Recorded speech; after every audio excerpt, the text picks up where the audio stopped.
दोस्तों बहुत सारे मेरे मित्रों ने मुझसे एक क्वेश्चन पूछा कि आप ये बताइए, आप एक तरफ एस्ट्रोलॉजी की बात करते हैं, दूसरी तरफ आप शेयर मार्केट की बात कर रहे हैं, तो ये दोनों चीजों में क्या लिंक है? तो मैंने उन्हें कहा कि लिंक है और बहुत ही जबरदस्त लिंक है।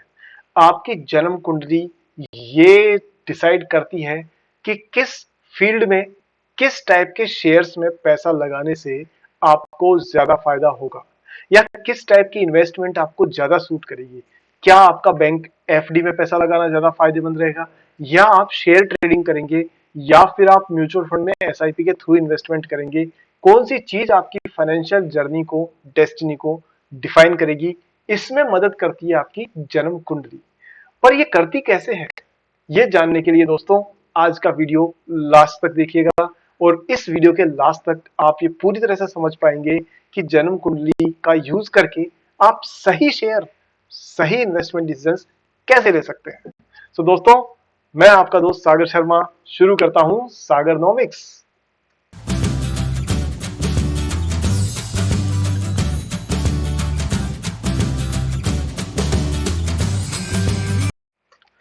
अब सबसे पहला सवाल यह है कि क्या एस्ट्रोलॉजी हम शेयर मार्केट के लिए कंसिडर कर सकते हैं, और अगर कर सकते हैं तो वो क्यों कर सकते हैं।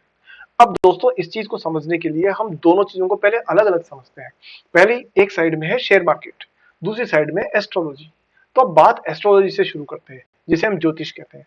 दोस्तों ज्योतिष का मतलब होता है ईश्वर की ज्योति, यानी भगवान की लाइट, ज्योति। इसका मतलब वो गाइडिंग लाइट जो हमें ये बताती है कि हमारी जिंदगी के डिसीजंस में किस चीज का योगदान ज्यादा रहेगा। अब इसको कैसे समझें? देखिए दोस्तों, सबसे पहली बात तो ये है कि जो लोग मेहनत नहीं करते और हल्की फुल्की नॉलेज रखते हैं, वो बहुत सी भ्रांतियां फैलाते रहते हैं, वो बहुत ज्यादा उल्टा सीधा बोलेंगे। अब मैं आपको बताना चाहता हूं कि मैंने इतने समय तक रिसर्च की है एस्ट्रोलॉजी में, और काफी लोगों को मेरी एडवाइस से हजारों लोगों को फायदा भी हुआ है। और मैं आपको बता रहा हूं कि टोटल रिसर्च बेस्ड सब्जेक्ट है। इसमें completely logical, mathematical, rational thinking के हिसाब से डिसीजन होते हैं। जो विंशोत्तरी दशा होती है 120 वर्षों की, 9 प्लेनेट होते हैं जो ब्रह्मांड में मौजूद है, और इसी प्रकार से 12 अलग अलग हाउसेस होते हैं, जो घर जिन्हें हम ग्रह कहते हैं, घर कहते हैं, वो कुंडली में मौजूद है। और इन सब के कॉम्बिनेशन से आपकी जिंदगी में बहुत फर्क पड़ता है कि आप किस टाइप की आपकी ताकत होगी, किस टाइप की आपकी कमजोरियां होगी। आपका थॉट प्रोसेस ये बताता है कि चंद्रमा की स्थिति कहां है, और आपके शरीर की बनावट मंगल के हिसाब से देखी जा सकती है। तो दोस्तों ये टोटल लॉजिकल है, इसमें कुछ भी गलत नहीं है।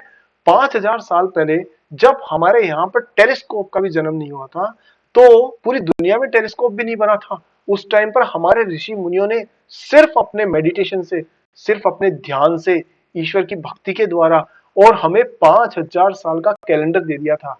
तो दोस्तों भगवान राम, भगवान कृष्ण, इनकी भी कुंडलियां बनी है, और उनकी कुंडलियों को पूरा आप गूगल पे जाके सर्च करिए, सब जगह मिल जाएंगी आप। तो दोस्तों ये मैथमेटिकल है, ये सारी चीजें लॉजिकल है, और इसमें डिग्री वाइज कैलकुलेशन होती है। तो पहली चीज तो ये है कि एस्ट्रोलॉजी क्या है। एस्ट्रोलॉजी एक साधन है जिससे आप स्टडी करके, रिसर्च करके आपकी जिंदगी में कौन सा डिसीजन आपको ज्यादा फायदा रहेगा, वो आप जान सकते हैं। अब दूसरी साइड में आते हैं दोस्तों, वो है स्टॉक मार्केट। स्टॉक मार्केट के बारे में भी जो लोग गहराई से नहीं मेहनत करते, जो समझते नहीं है, वैसे ऐसे लोगों का शनि हमेशा खराब ही रहता है। क्योंकि शनि क्या है दोस्तों? शनि है मेहनत, शनि है परिश्रम। तो बहुत से लोग क्या करते हैं कि परिश्रम किए बगैर सब कुछ हासिल करना चाहते हैं, तो वो लोगों को नुकसान ही होगा, क्योंकि शनि नाराज हो जाएंगे। तो उस केस में ऐसे लोग भ्रांतियां फैलाते रहते हैं कि शेयर मार्केट तो सट्टा है, ये तो जुआ है, ये तो यहाँ तो सारे घोटाले होते रहते हैं। ऐसी ही बातें करने वाले अगर थोड़ा मेहनत करके किताबों का अध्ययन करें, बड़े बड़े इन्वेस्टर्स के बारे में जानें, उनकी मेथोडोलॉजी को समझें, technical analysis, fundamental analysis, value investing और रेशियो एनालिसिस, इन सब को अगर समझने की कोशिश करेंगे, तो वो ये जानेंगे, तब वो ये समझ पाएंगे कि शेयर मार्केट में कोई सट्टा नहीं है, अगर आप उसे ढंग से यूज करते हैं। एक्चुअली एक शेयर का मतलब होता है शेयर होल्डिंग। आप एक कंपनी में हिस्सेदारी खरीद रहे हो। अब आप उसको अगर फाइनेंशियल वीडियो गेम की जैसे ट्रेडिंग में लगा दोगे, तो दोस्तों नुकसान नहीं होगा। ट्रेडिंग भी वो कि ले फटाफट दे फटाफट, तो आप जब खुद सट्टे की तरह उसे खेलोगे तो फिर शेयर मार्केट को क्यों बदनाम करते हो? ये तो वैसी ही बात हो गई ना कि आप अपने घर से एक बाइक लेकर के निकलते हो और आप उल्टे सीधे स्टंट करते हो रोड के ऊपर, कभी एक टायर पे चला रहे हैं, कभी बहुत स्पीड से, कभी कुछ टेढ़ा कभी मेढ़ा। तो दोस्तों हाथ पैर तो टूटेंगे ही ना, जबकि वो गाड़ी बनी हुई इस चीज के लिए कि आप उस पर शांति से हेलमेट लगा के ढंग से बैठे और उसको चला करके आप अपने एक जगह से दूसरी जगह टाइम पर पहुंच जाए, इसी के लिए बनी हुई है। सेम चीज एस्ट्रोलॉजी और स्टॉक मार्केट में भी है। अब दोस्तों मैं आपको ज्यादा थ्योरी में नहीं ले जाते हुए सीधा प्रैक्टिकल एक लाइव एग्जांपल के थ्रू बताने की कोशिश करता हूं कि एस्ट्रोलॉजी कैसे काम करती है शेयर मार्केट के हिसाब से। और इसके लिए दोस्तों हम किसका चार्ट लेंगे? दोस्तों हम इसके लिए चार्ट लेंगे दुनिया के सबसे one of the best investors and stock trader mister Rakesh Jhunjhunwala ji का, जो अब दुर्भाग्यवश हमारे बीच में नहीं है, परंतु उन्होंने जो एक एक बेंचमार्क सेट किया है वो हम सब लोगों के लिए प्रेरणा स्रोत है। सो दोस्तों सीधा चलते हैं हमारी स्क्रीन पर और देखते हैं राकेश झुंझुनवाला जी की financial journey through his birth chart, उनकी कुंडली को समझते हैं। So let's begin. दोस्तों आप यहाँ जो देख रहे हैं वो स्क्रीन पर जो आपको दिख रहा है वो है दोस्तों राकेश जी की कुंडली। आप ये देखिए राकेश झुंझुनवाला जी का जन्म 5 जुलाई 1960 को हुआ, रात नहीं दोपहर के 12 बजे। दोपहर के 12 बजे भगवान श्री राम का भी जन्म हुआ था। तो देखिए दोस्तों एक तरफ राम है एक तरफ राकेश है और दोनों ही अपनी अपनी जगह पर महान है। और मुंबई में इनका जन्म हुआ है और इनकी जो कुंडली है वो है ये। और इस कुंडली में अगर आप ध्यान दें तो सबसे पहले हम इनके ग्रहों की स्थिति देखते हैं।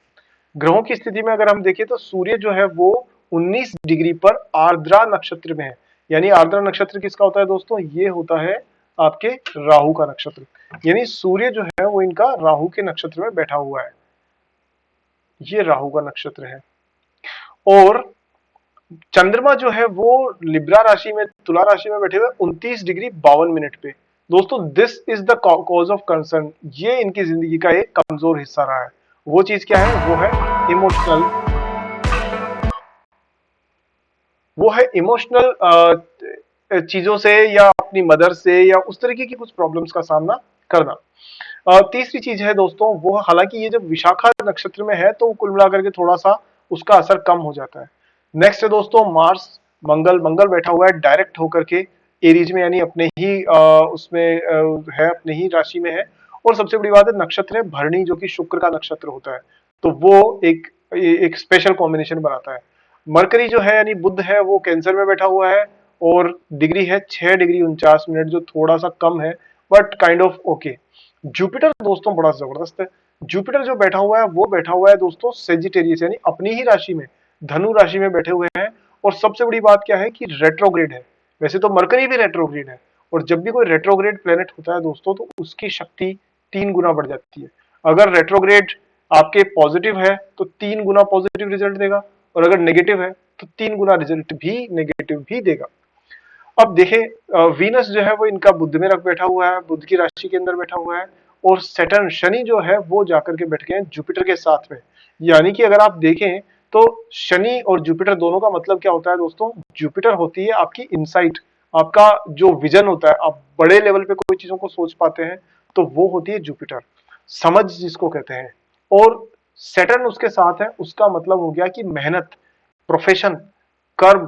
तो कर्म के साथ में अगर विजडम बैठ जाती है तो आप ये देखेंगे कि क्या विशेष कॉम्बिनेशन बनता है कि जब आप प्रोफेशन में हैं यानी शनि, और उसके साथ में आपकी विजडम यानी कि जुपिटर है, तो आप अपने प्रोफेशन में विजडम को यूज करते हैं, आप बुद्धिमान कर्मयोगी बन जाते हैं। नेक्स्ट है दोस्तों राहु, जो रेट्रोग्रेड होकर के लियो में है, और केतु जो कि रेट्रोग्रेड होकर के एक्वेरियस यानी कि कुंभ राशि में है। अब सीधे इनकी कुंडली पर बात करते हैं और सीधे कुंडली में देखते हैं कि क्या कॉम्बिनेशंस इनके बन रहे हैं। तो दोस्तों सबसे पहली बात तो अगर आप यहां पर देखोगे तो यहां देखिए सबसे पहले इनकी कुंडली में इनकी राशि, इनका लग्न है वो है कन्या लग्न यानी कि वर्गो। और वर्गो लग्न होकर के और लग्नेश इनके कहां जाके बैठ गए दोस्तों? वो बैठ गए हैं 11वें स्थान पे।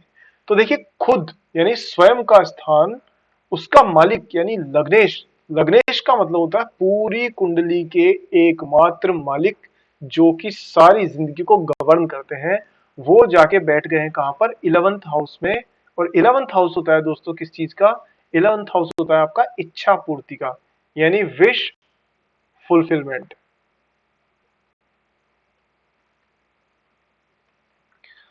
तो विश फुलफिलमेंट यानी कि 11वां घर।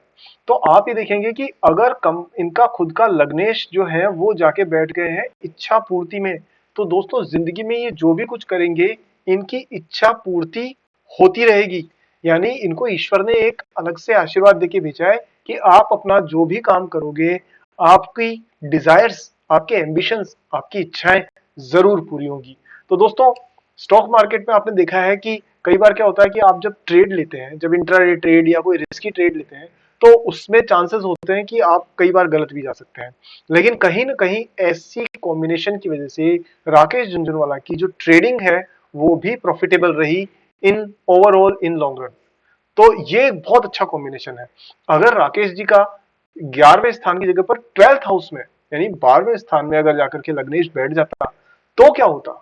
लग्नेश का 12th हाउस में बैठने का मतलब है दोस्तों कि व्यय स्थान, 12th हाउस इज एक्सपेंसेस का, खर्चे का, नुकसान का घर है।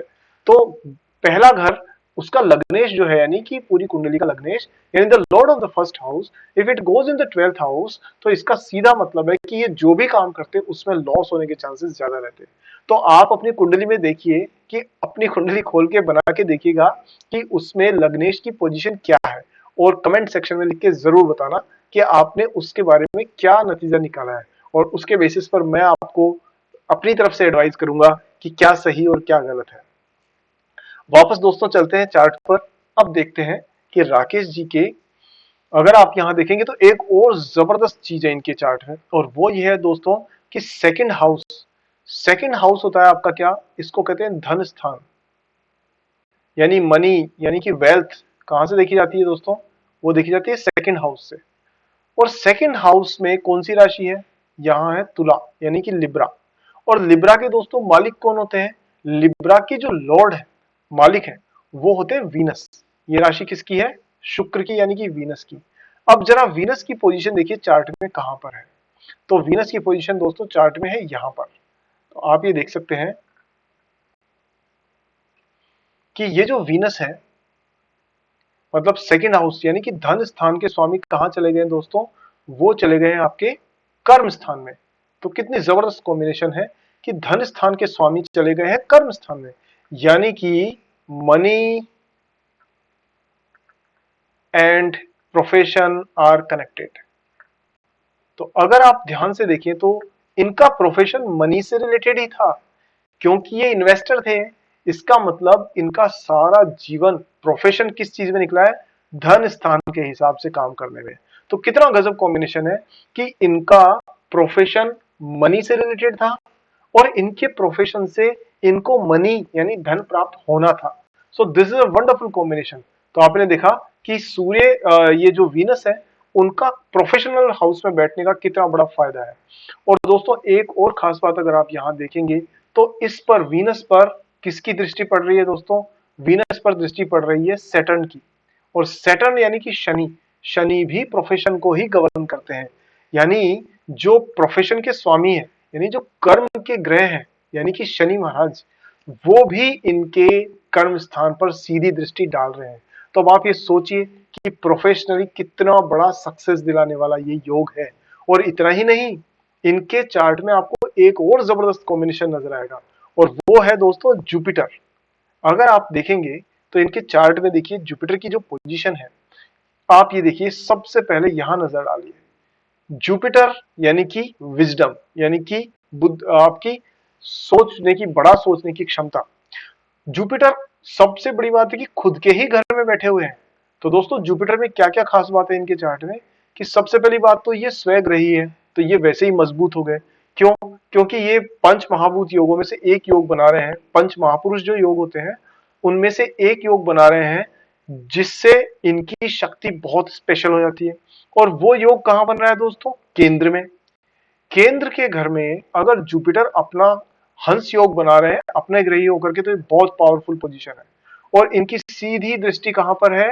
10th हाउस में, यानी कि कर्म स्थान पर। साथ ही जुपिटर के पास में दोस्तों एक और अच्छी बात है कि ये रेट्रोग्रेड है। आपने देखा था, मैंने शुरू में बताया था कि ये वक्री है। तो राकेश जी के चार्ट में जुपिटर वक्री होने का मतलब है कि ये इनके प्रोफेशन से संबंधित चीजों में 3 गुना रिजल्ट देंगे। तो अगर बाकी लोगों को 100 रुपए का फायदा होता था, तो राकेश जी को 300 रुपए का फायदा होता है। ठीक है दोस्तों, आगे इस चार्ट के बारे में और डिस्कशन करेंगे, पर मेरे ख्याल से वीडियो बहुत लंबी हो जाएगी, तो इसका सेकंड पार्ट जरूर देखिएगा। जल्दी ही मिलते हैं दोस्तों नेक्स्ट वीडियो में। तब तक स्वस्थ रहिए, व्यस्त रहिए, मस्त रहिए, और हाँ, इस चैनल को सब्सक्राइब कीजिए और बेल आइकन को ऑन कर दीजिए। बटन ही तो दबाना है, इतना क्या सोचा, कर दीजिए करके, ताकि मेरी अगली वीडियो आपको जरूर मिल जाए। मिलते हैं दोस्तों नेक्स्ट वीडियो में, तब तक नमस्कार, जय हिंद।